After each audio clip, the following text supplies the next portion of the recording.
Hi, and welcome to the I T'd Myself podcast. My name is Matthew Miniman, and this is episode 26, Deep Dive, Man in the Middle.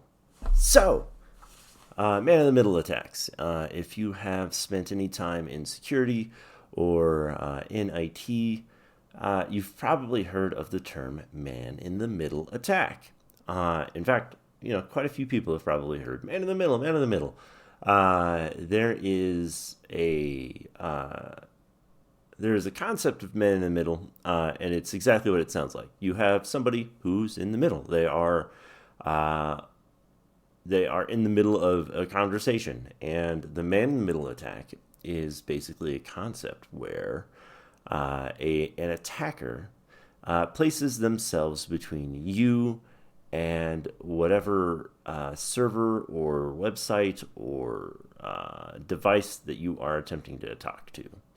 So, to put it in technical terms, the way this works is an attacker will create a server that somehow intercepts the traffic of the from your device and attempts to basically look at that traffic. There are things called downgrade attacks, which will allow an attacker to basically downgrade a website from encrypted HTTPS to decrypted HTTP. And then if you submit a password, they can see that password transmit over. There are other man-in-the-middle attacks where they can see the information that's sent and the information that is received. So it can break in the CIA triangle. It can defeat or break that confidentiality or integrity aspect of data. So one of the other big aspects of man-in-the-middle attacks is that it requires that the attacker have some level of control over the communication path of the either the client or the server. Usually, this means that the attacker has control over the client, but sometimes this can mean that the server itself can have this control taken over. Generally, in the middle attack, your attacker has to be either adjacent to the client or adjacent to the server. However, they can infect your computer with a specific type of malware that will then forward the traffic to a random remote command and control server, which can then perform all of these actions as well. So man-in-the-middle attacks are basically all about taking that data and reading it and looking at it and attempting to do things with it. And you'll see a lot of different vulnerabilities and exploits talk about man-in-the-middle attack, and they're all boiled down into the same thing. You can have this attack you can have this attack kind of take control or completely read a conversation that you're having with another computer or another device, and it is just 100% a risk for that confidentiality or integrity aspect of your data. Because an attacker can, if they are doing a man-in-the-middle attack, they can change the data as it's sent, so that there's no indication that there is a problem. They can change the data to attempt to manipulate or modify specific things on the end server, and so we see a lot of potential problems with this.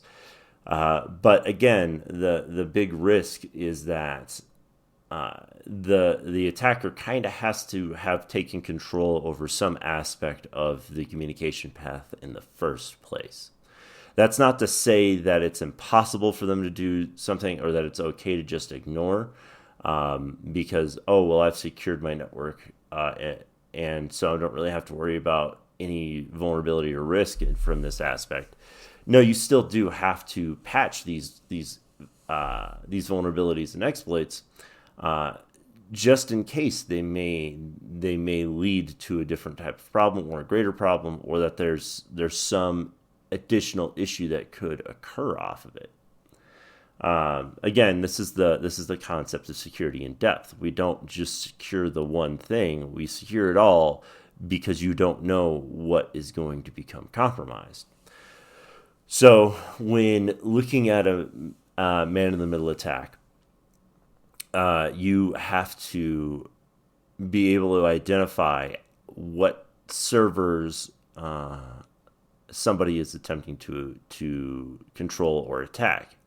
And if you believe you're the victim of a man-in-the-middle attack, it can be difficult to identify exactly what an attacker does. So let's go through the entire process of how one might conduct a man-in-the-middle attack. So what would basically happen is I would gain control of I would get access to a computer on a network. And in this computer, I would attempt to elevate my control over the computer one way or another. Basically, attempt to get into it and change some administrative settings. But when I get into it and I change some administrative settings, I find that this computer doesn't really have any. It doesn't have any administrative stuff. It doesn't have any network access into file servers or any of that.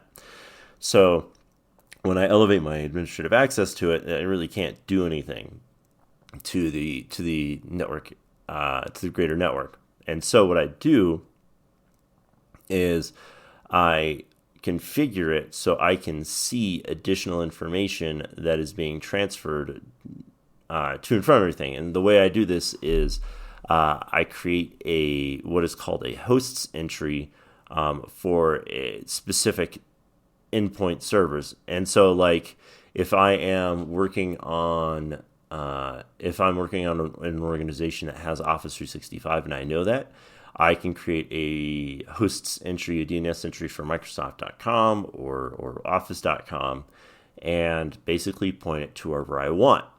Well, I'm going to point it to either my server or another server that makes it look like that it's the actual server, or that it passes the traffic through from that server to Microsoft. And so I can see that communication path go, or I can see the information. The end client, this computer that I've taken over, won't know the difference, because when they type in Microsoft.com, it's going to go to my server, so they'll see Microsoft.com on the browser page. But when they're actually accessing everything, it's the traffic is being fed through my server or through my attack computer. And so if you're the victim here, it's going to be very difficult for you to identify that communication path. It's going to be just really odd. And even if you go and manually type in Microsoft.com, you're not necessarily going to be able to know that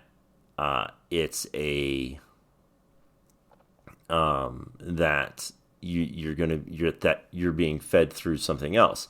So how do you necessarily defend against this? How do you defend against the attack? Well, this is where alternative browser methods, alternative security methods such as DNS content filtration come into play. Because when you go to Microsoft.com and you get, when you request the IP address of Microsoft.com and you get an entirely different one, your DNS content filtration system should be able to identify this IP address doesn't match the actual IP address of Microsoft.com. There's a problem here. And then you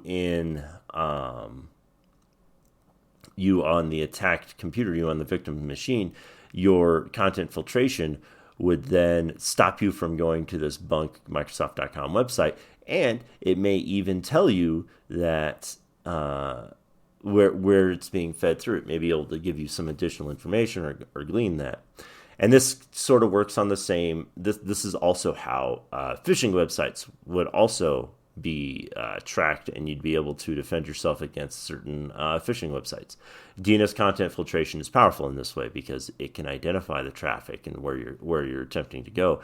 And if there is a man-in-the-middle attack, somebody listening to your network or listening to your traffic, you can the DNS content filtration can at least help in defense against that. Not all of them are created equal, so there are some that won't do this.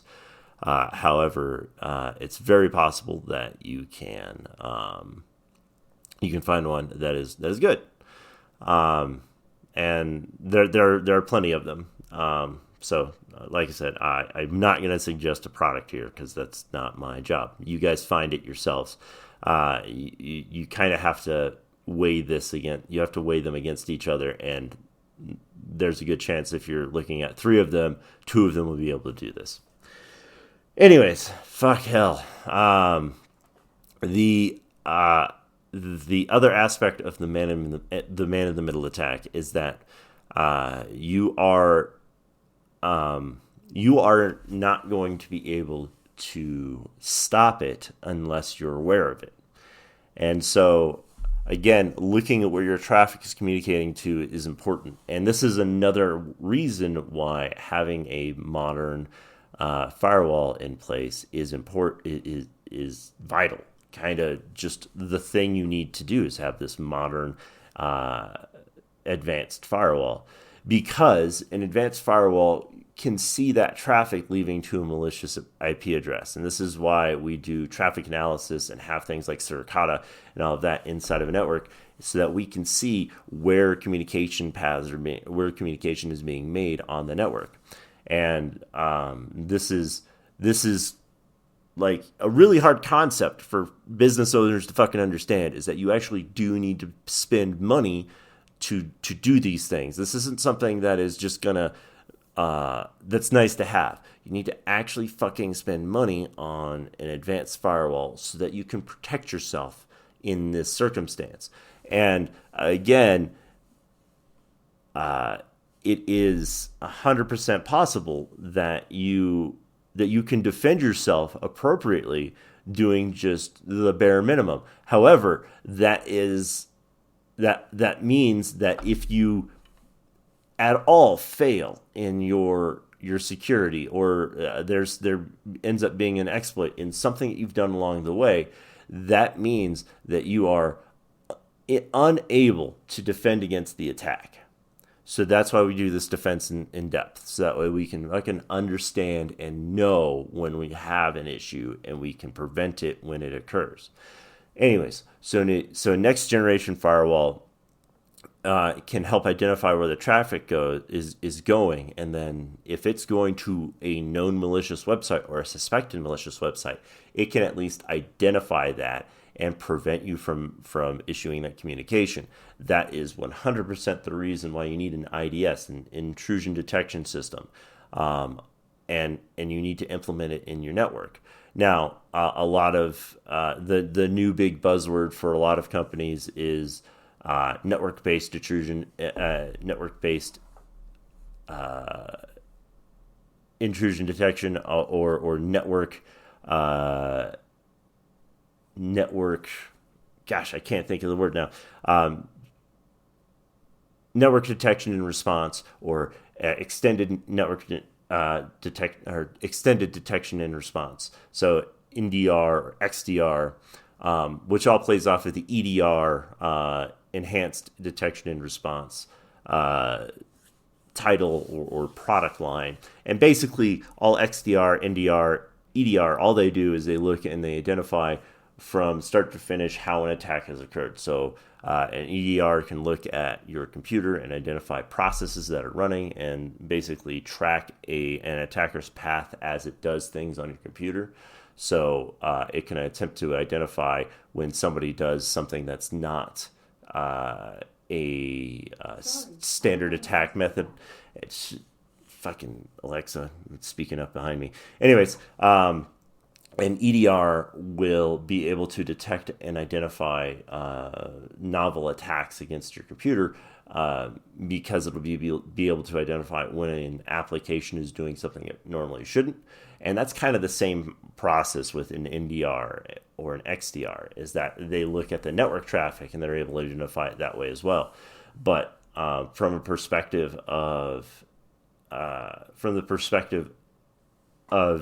man-in-the-middle attack, that's the functionality that will be able to detect this, is when you start seeing communication going to a different system or going to a different IP address, is that with like CrowdStrike, it'll start seeing this communication path suddenly pop up and be like, we've never seen this before, and they'll be able to identify where what IP address and who that IP address belongs to, and be able to basically bring up a dossier about that. There are other products that'll do that too, Alien Vault and Bitdefender and Windows Defender for Endpoint.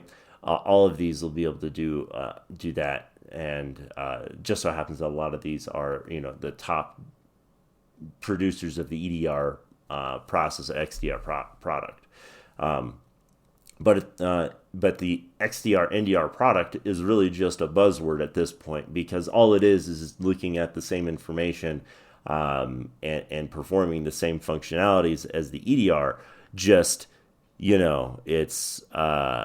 it's strictly network, or it includes network, and it's from my perspective, it's not really necessarily a new thing. It's just fucking doing the same thing. You're just trying to make it special so you can charge me more money, and I don't fucking want you to do that.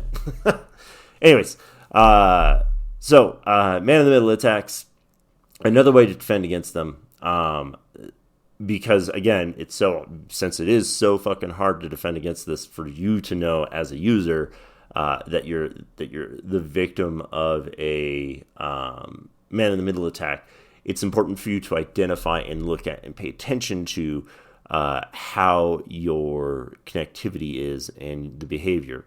I know it's one of those really annoying things for IT guys to have to deal with when a user says, my website loads slow, or it takes me a half a second longer to do things because when I click here, it's just slower. All of a sudden it's slower today. It's really annoying as an IT guy to deal with that, because those are very ambiguous statements. And as an IT guy, we have to, we kind of have to have solid information. We have to know exactly what we're trying to deal with here. But when you have those things happen, and all of a sudden your network flow changes, that may be an indication that you are the victim of a man-in-the-middle attack, because your traffic is being routed in a specific direction. And if it's being routed to a server that's across the planet, it may take longer for your responses, your requests to be processed. And therefore, that could indicate you are under the attack of a man-in-the-middle, or you are under a man-in-the-middle attack. Now, that doesn't mean that you should trust that as a primary point of evidence, because it really is just secondary. It's not something that you can be like, yeah, it's definitely this because my internet connection's slow. That's not what I'm saying. What I am saying is that, given other pieces of information, that is an indicator where you could spot the problem. And it is, while annoying, it is 100% a viable thing to look out for. So, what else can you do against a man-in-the-middle attack, or how else can you defend against this? Well, the most important thing to defending against a man-in-the-middle attack is to have your servers secured. Make sure that the communication path, the entire network flow, is secured. Make sure that your sensitive communications that should only happen to a specific user or a specific website happen over a secured communication stream. Something like, if you've got two servers that need to talk to each other, make sure they're secured with a site-to-site VPN. So that way it enforces specific communication paths and rules against your system. Another thing we need to make sure that we do in defensive attacks like this is to ensure that we have a secured network or secured environment. Make sure all your passwords are secret. Make sure all your logins contain or include multi-factor authentication. Make sure all of these things happen, so that way when you as an organization are communicating, that you're not being taken over, that your servers or your firewall hasn't been adjusted to fuck with your network. And make sure that the key pieces of your communication path are secure. Make sure that your DNS and your DHCP are secure. Make sure that you have secured your endpoints from administrative control. Make sure that users are not operating as local administrator, because all of these things can lead to a compromise where your system looks like it's behaving normally. However, your traffic's being routed in a specific way, in a specific path. And again, the other aspect that I want to make sure everybody follows through is make sure you practice defense in depth. Make sure every aspect of your communication path is secure, not just this one aspect. Make sure you're not just doing vulnerability management, and you make sure you don't just have an antivirus. Make sure you have an IDS, an advanced firewall. Make sure you have things that will detect and prevent traffic communicating to malicious websites or malicious IP addresses. These are key and important things to do. I know they're expensive and I know they can be painful, but make sure you're doing them so that way you prevent an attack in the future. All that being said, I hope you guys enjoyed this episode, and I hope you guys have a great day.